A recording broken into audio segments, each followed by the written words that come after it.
Voilà comment est-ce que nous avons en face deux expériences. Et je me permets de mettre l'accent sur le cas de l'AES, puisque les trois pays, pour moi, l'AES constitue un vrai laboratoire.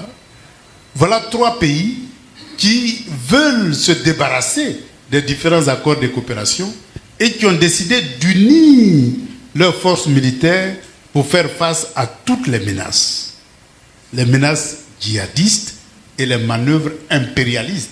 Parce que la plus grosse menace, souvent on voit le djihadiste, mais la plus grosse menace, ce n'est pas le djihadisme. C'est l'ancienne puissance coloniale qui ne veut pas perdre ses colonies, parce que perdre les colonies, eh bien, c'est perdre tout un système qui a permis le développement de la mère patrie. Et donc, même les djihadistes en Afrique de l'Ouest, ça a été lorsque la souveraineté de la Libye a été frappée de plein fouet. Si la Libye n'avait pas été frappée de plein fouet, le djihadisme n'aurait pas prospéré. Donc voilà pourquoi nous attribuons au développement du djihadisme aux manœuvres de l'impérialisme dans sa volonté de casser toutes les souverainetés. Dans tous les cas, le djihadisme à travers le monde est né comme ça. En Afghanistan, c'était la présence des Américains qui a engendré le djihadisme. Al-Qaïda n'a que pour mère porteuse les États-Unis d'Amérique.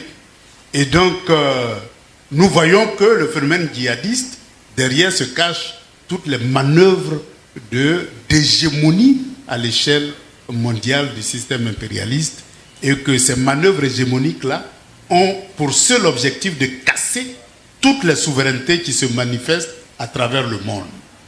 Que ce soit en Afghanistan, que ce soit en Irak avec Saddam Hussein, que ce soit en Libye, qui a permis à l'Afrique de passer de l'organisation de l'unité africaine, qui était un instrument de lutte pour les indépendances et de lutte contre l'apartheid, à l'Union africaine, qui est un instrument d'émancipation économique, financière et monétaire du continent africain. Ça a été l'œuvre de Kadhafi, qui était prêt à financer toutes les institutions panafricaines pour que l'Afrique soit capable de s'auto-déterminer sur le plan économique, monétaire et sur le plan financier. Il a été liquidé, son pays saccagé, et le djihadisme a commencé à détruire toutes les souverainetés dans la sous-région. Donc pour moi, djihadisme et hégémonie occidentale constituent les deux facettes de la même monnaie. Et donc, lorsque les pays de l'AES décident d'unifier leurs forces et de lutter, eh bien, ils ne luttent pas avec des flèches, parce que pour le moment, ils ne savent pas fabriquer des fusils, puisque malgré tous ces accords de coopération que nous avons signés de 60 jusqu'à aujourd'hui, eh bien, ces accords-là ne prévoient pas d'unités de production de moyens de défense. C'est des unités de consommation des produits fabriqués en métropole. Donc, même les balles, on ne sait pas les fabriquer. Les fusils, on ne sait pas les fabriquer. Même quand des artisans s'évertuent à les fabriquer, on estime que ce n'est pas aux normes et que ce n'est pas vendable sur le marché.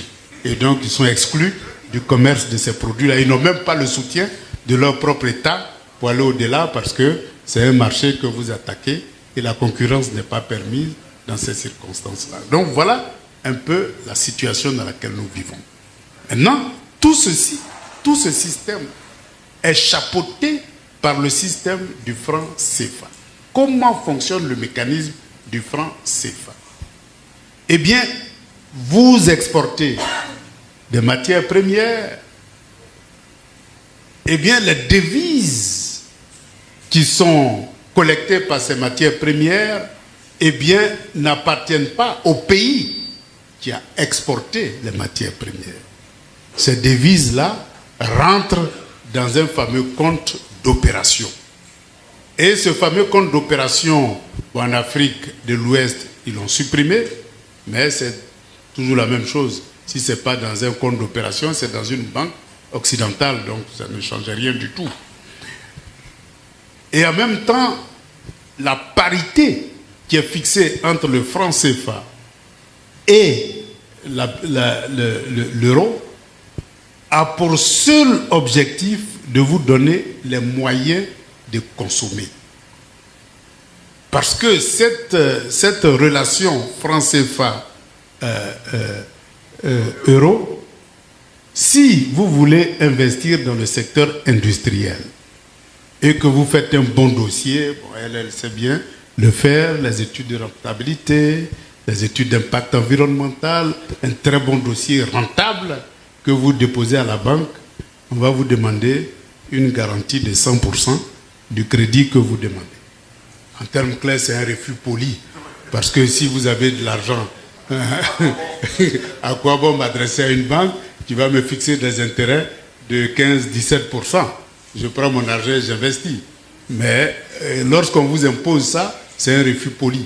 Mais le même dossier entre les mains du pays propriétaire de la banque, eh bien ce même dossier-là sera considéré comme bancable et sera financé. Voilà comment on choisit les investisseurs à travers le mécanisme du franc CFA, puisque la politique de crédit est définie par ceux qui sont garants du franc CFA, c'est-à-dire la puissance occidentale. Et donc, même le taux directeur de la Banque centrale est déterminé par celui qui est garant de la monnaie. Et donc, lorsque en Europe, vous avez des taux directeurs de 0%, des crédits de 0,1%, en Afrique, vous ne trouverez jamais ça. Jamais. Le plus bas taux au sein de l'Union économique et monétaire ouest-africaine, ça a été 2,5% lors de la crise de Covid-19. Sinon, c'est toujours au-delà. Et donc, lorsque vous avez un tel système monétaire, eh bien, lorsque vous empruntez, votre emprunt coûte plus cher que l'investisseur extérieur qui vient investir, qui lui emprunte chez lui à 0,1%. Vous ne pouvez pas compétir avec un tel opérateur et donc vous n'êtes pas compétitif lorsque vous mettez des produits sur le marché. Donc vous êtes éliminé. Donc c'est un mécanisme pour non seulement éliminer les investisseurs dans des secteurs lourds comme l'industrie, mais en même temps un mécanisme pour rendre non compétitifs les produits que vous fabriquez, même lorsque vous tentez de les fabriquer chez vous. Et quand bien même eux-mêmes ils tentent de les fabriquer, eh bien ils prennent la précaution d'emprunter chez eux à 0,1% pour venir investir, pour être compétitifs. Mais nous, on ne peut pas être compétitifs parce que si nous n'avons pas accès au crédit chez nous, ce n'est pas chez eux qu'ils vont vous donner des crédits pour venir les concurrencer. Ça, ce n'est pas possible. Même nous-mêmes, qui sommes producteurs de cacao, on ne va pas accepter de prêter à la France pour faire du cacao, pour nous concurrencer. Donc, je veux dire, c'est une simple logique qu'ils se comportent ainsi. C'est pour garder l'avantage concurrentiel. L'autre élément pervers du franc CFA, c'est que comme la parité est fixe et est déterminée par eux, la parité est déterminée de telle sorte que, eh bien, notre pouvoir d'achat soit beaucoup plus élevé et donc notre capacité de consommation soit beaucoup plus élevée. Mais comme le taux de crédit est cher, on préfère consommer que d'investir. Et donc, on achète parce que notre pouvoir d'achat nous permet d'acheter. Évidemment, dans ces conditions, le petit bourgeois, lui, se sent à l'aise parce qu'il a accès à des produits, des luxes qu'il veut, à des prix qu'il juge à sa portée. Mais le petit peuple, lui, il en souffre. Il en souffre parce qu'il estime que les produits importés coûtent très cher. Et c'est ça qui explique aussi la cherté de la vie. Or, quand vous allez dans des pays qui ont leur propre monnaie comme le Ghana, eh bien, vous constatez que les produits là-bas coûtent relativement moins cher que chez nous. Et donc, nous perdons de compétitivité avec les pays anglophones.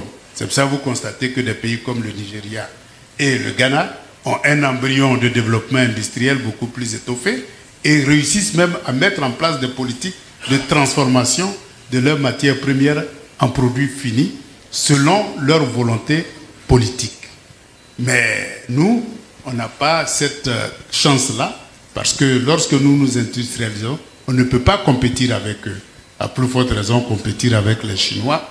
Là, il faut qu'on ait notre propre monnaie et qu'on puisse nous-mêmes fixer des taux de parité qui puissent nous permettre d'être compétitifs. Donc voilà les éléments pervers de ce système-là qui ne permettent pas du tout à l'Afrique de s'industrialiser. Or, aujourd'hui, l'handicap qu'on avait en 60, c'est-à-dire l'absence de capitaux et de matières premières et d'intelligence, c'est-à-dire de matières grises, ces arguments-là ne tiennent plus aujourd'hui.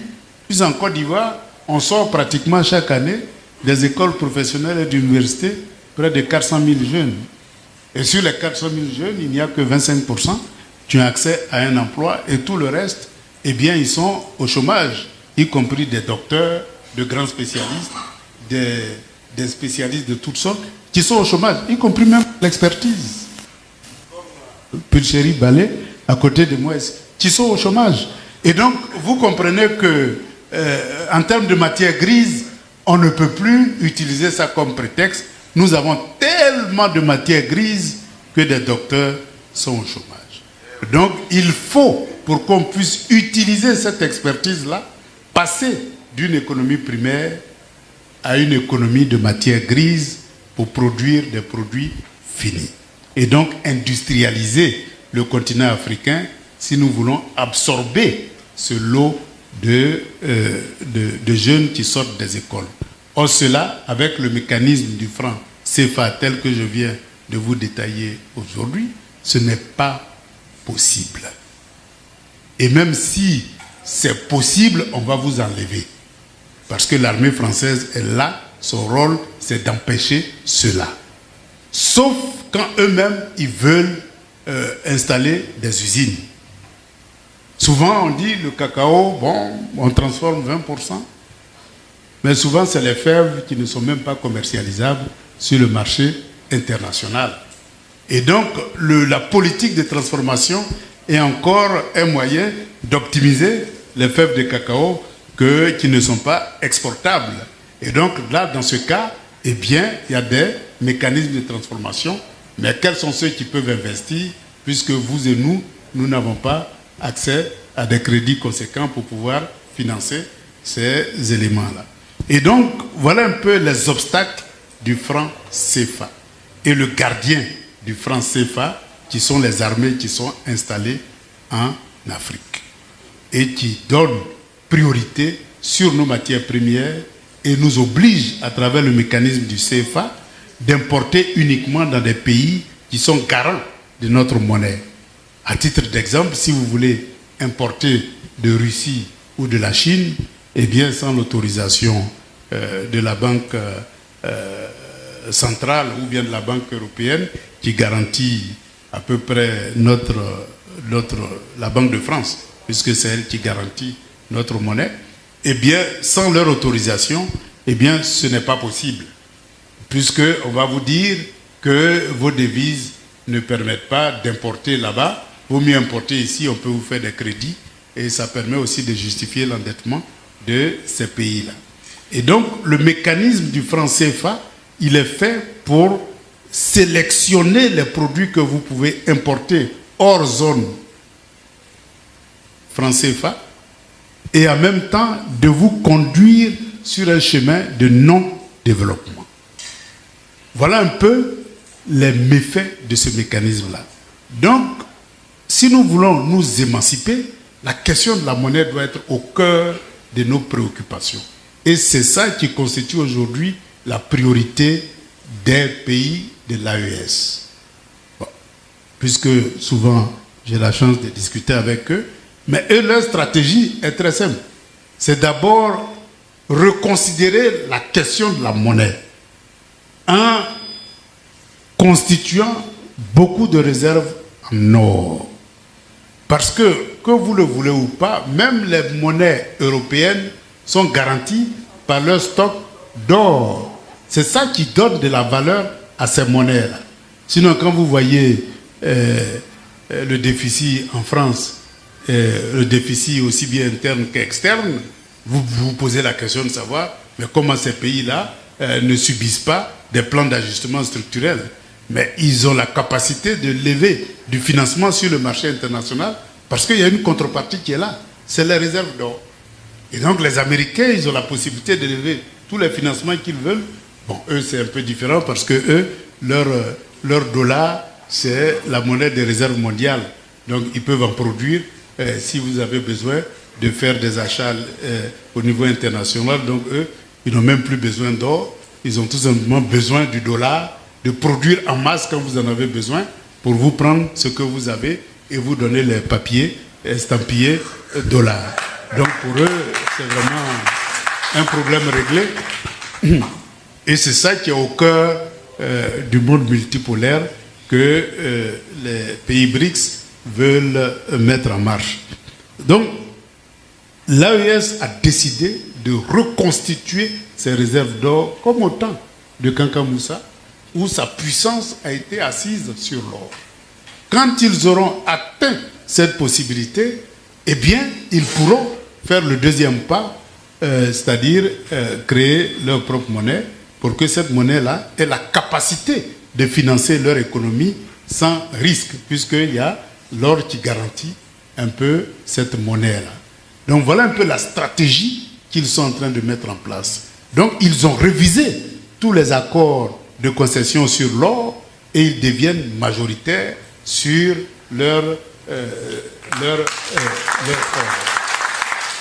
Et donc dans ces conditions, ils marchent vraiment à pas sûrs vers leur développement, en ayant leur propre monnaie où ils peuvent décider dans quel secteur ils vont investir et à quel taux, et décider de la convertibilité de leur monnaie. Et c'est comme ça qu'ils peuvent asseoir une économie industrialisée. Et ils ont même commencé à l'industrie de substitution et aussi l'industrie de transformation de leurs propres matières premières en produits finis. Donc ils sont en marche vers la souveraineté économique. Et ils sont unis. Ils ont maintenant mis en commun leurs forces de défense et de sécurité, et pour monter en puissance et se doter d'usines de production de moyens de défense, ils ont signé un accord stratégique avec la plus grande puissance nucléaire du monde, qui est la Russie, qui a démontré son efficacité en matière de défense et de sécurité, et qui, sans réserve, les assiste à développer leur industrie militaire, pour que demain, ils ne dépendent plus de personne. Donc l'aide qui permet de se passer de l'aide, c'est ce que nous voulons.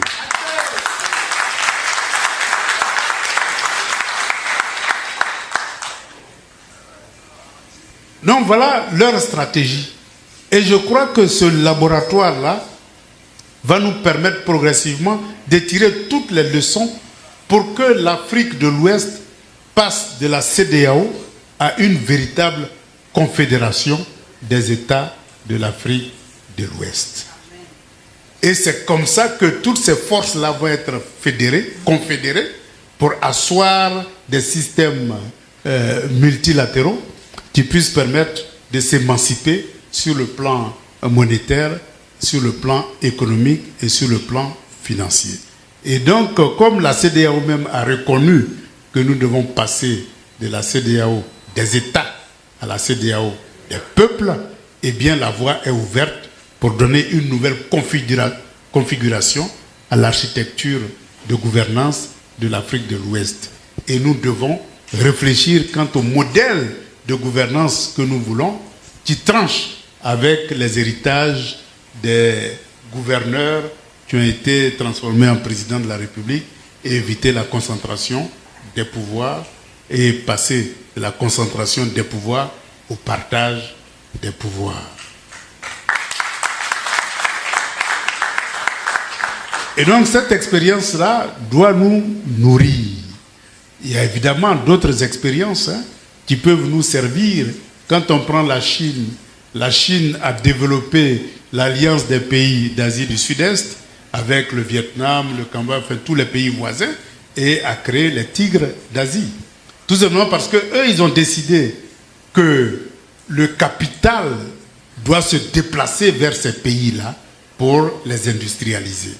Et donc, en ayant une telle politique, eh bien, ils investissent dans ces pays-là pour élever leur capacité de développement industriel. C'est une autre vision. C'est une autre vision et ça a permis de créer les tigres, ça a permis de créer toutes ces économies asiatiques-là qui n'étaient pas plus avancées que nous. Mais ils ont eu des partenaires qui savent partager le capital et qui savent co-développer. Et donc, avec ce co-développement, eh bien, ce n'est pas la Chine seule qui se développe, c'est la Corée, c'est le Vietnam, c'est tous ces pays qui entourent là, qui se développent en même temps que la Chine se développe. Donc, c'est ces modèles de coopération-là qu'on doit instaurer entre les pays africains pour qu'on puisse se développer ensemble, pour qu'il y ait liberté de circulation du capital, liberté de circulation des biens et liberté de circulation des personnes.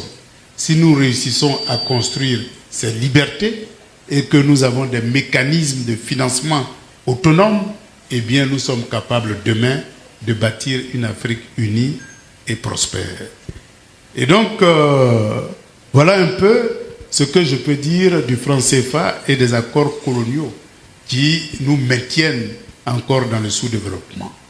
Eh bien, j'ose espérer que tous ceux qui sont là, eh bien, vont donner un peu de leur temps, de leur intelligence et de leur énergie au continent africain pour qu'on puisse accéder à la souveraineté et au panafricanisme. C'est les deux conditions d'émancipation du peuple africain. Je vous remercie.